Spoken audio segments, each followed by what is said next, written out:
सही वक्त आएगा कि उचित नहीं है इस तरीके से बयानबाजी करना। जब भी चुनाव आएंगे उस वक्त गठबंधन का स्वरूप तय किया जाएगा और उसकी घोषणा की जाएगी। भाई योगी मॉडल तो ठीक है, अभी कौन सा मॉडल चल रहा है पहले ये बताए ना। मतलब आप खुश तो नहीं है इस मॉडल से?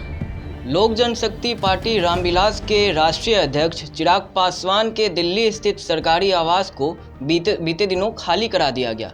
ऐसे में आज राजद के वरिष्ठ नेता श्याम रजक की मुलाकात जब चिराग पासवान के साथ होती है तो इसके कई राजनीतिक मायने निकाले जा सकते हैं, चाहे वो बोचहा उपचुनाव की बात हो या फिर 2 साल बाद होने वाले आम चुनाव की बात हो।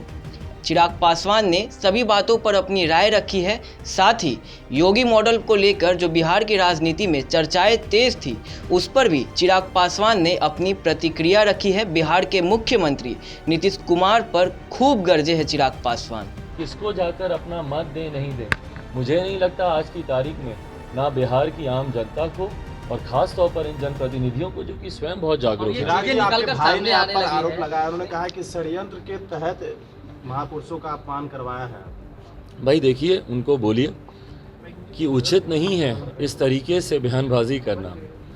भाई अभी आप बहुत छोटे हैं उम्र में, आपको जानकारी नहीं है महापुरुषों का अपमान कितना बड़ा अपराध है। भाई जिन्होंने देश को बनाने में, देश के निर्माण में, देश की आज़ादी में, देश के निर्माण में एक अहम भूमिका दी, उनके अपमान पर एक तो आप खामोश रहते हैं और दूसरी तरफ आप इसको षड्यंत्र की आप बात करते हैं। भाई बिहार देख रहा है, गलती आप कर चुके हैं। इस तरीके के बयानबाजी से अपना भविष्य 2024 में 2 साल बचे हैं, सही वक्त क्या लगता है आ गया है आपके लिए कि आप एक बड़ा फैसला ले? राजनीतिक जो परिस्थितियां आपके साथ चल भाई यकीनन रमन, जब सही वक्त आता तो मैं फैसला ले चुका होता।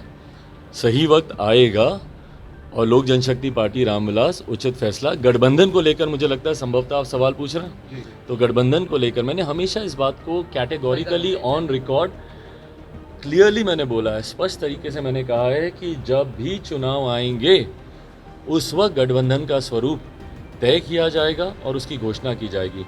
अगर मध्यवर्ती चुनाव की कल घोषणा होती है, मैं आपको गठबंधन के स्वरूप की मैं घोषणा कर दूंगा। जब भी घोषणा होगी, जब भी अधिसूचना आएगी, इसकी जानकारी बिहार के डिप्टी सीएम है तारकिशोर जी, उन्होंने योगी मॉडल को बिहार में लागू करने। भाई योगी मॉडल तो ठीक है, अभी कौन सा मॉडल चल रहा है पहले ये बताए ना। मतलब आप खुश तो नहीं है इस मॉडल से? कौन सा मॉडल चल रहा है अभी? योगी मॉडल अच्छी बात है भैया, आप लाएं योगी मॉडल, बढ़िया मॉडल है उनका, अपराध पे कम से कम नियंत्रण तो पाए हैं। पर अभी कौन सा मॉडल चल रहा है? आपराधिक मॉडल चल रहा है, भ्रष्टाचारी मॉडल चल रहा है, कौन सा मॉडल चल रहा है? पहले इस बात की भाई आप विकल्प की तलाश आप तब करते हैं ना जब मौजूदा परिस्थिति से आप संतुष्ट नहीं होते। डिप्टी सीएम है आप, तो इसका मतलब आप अपने सीएम के मॉडल से तो कम से कम आप संतुष्ट नहीं है। ये इन्होंने तारकिशोर जी ने योगी मॉडल से। तो देखिए, बोचहा उपचुनाव को लेकर पहले ही भाजपा और चिराग पासवान में बातें हो गई थी, सहमति बन गई थी कि चिराग पासवान बोचहा के भाजपा के उम्मीदवार बेबी कुमारी को समर्थन देंगे। ऐसे में बीते दिनों जो प्रतिक्रिया हुई है, जो क्रियाकलाप हुआ है चिराग पासवान के साथ, जो सरकारी आवास उनका खाली करा दिया गया है, उसके बाद से ही इसके कई मायने निकाले जा सकते हैं। क्योंकि जिस तरह से चिराग पासवान अपना गर्म तेवर दिखा रहे हैं, लगातार आक्रामक रवैया दिखा रहे हैं केंद्र सरकार के खिलाफ, साथ ही कई केंद्र मंत्रियों के खिलाफ वो काफ़ी कुछ खुलासा भी करने वाले हैं। क्योंकि वो कह रहे हैं कि कुछ केंद्र मंत्री मुझसे वादा किए थे कि ऐसा नहीं होगा जो कुछ उनके साथ घटना घटी है। तो ऐसे में चिराग पासवान भाजपा से काफ़ी नाराज़ दिख रहे हैं, जिसका असर, जिसका फ़ायदा राजद साफ तौर पर उठाना चाह रही है। क्योंकि आज जो मुलाकात हुई श्याम रजक और चिराग पासवान के बीच, और ऐसे में बिहार में चुनाव भी होने हैं, बोचहा का उपचुनाव होना है। राजद के जो उम्मीदवार है अमर पासवान, साफ तौर पर राजद चाहेगी कि चिराग पासवान का समर्थन, अमर पासवान जो कि एक ही समुदाय से आते हैं, एक ही समाज से आते हैं, तो साफ तौर पर राजद चाहेगी कि चिराग पासवान का समर्थन अमर पासवान को मिले। आपको बता दें कि वर्ष 2020 में जब बोचहा का चुनाव हुआ था तो मुसाफिर पासवान बोचहा से जीत कर आए थे वीआईपी से। हालांकि मुसाफिर पासवान के निधन के बाद बोचहा का उपचुनाव हो रहा है।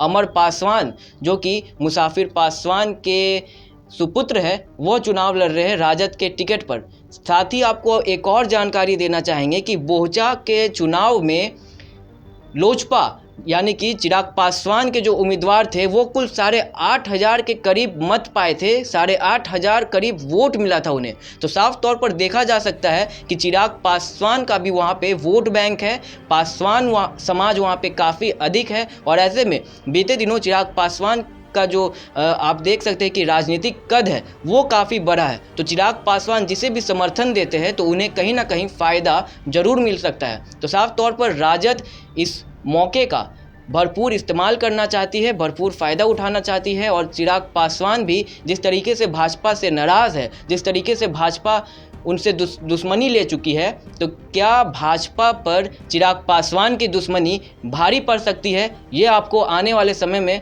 खुद पता चल जाएगा। बोचहा के जब रिज़ल्ट आएंगे तब आप सब कुछ स्पष्ट हो जाएगा। आप बने रहे BTV के साथ।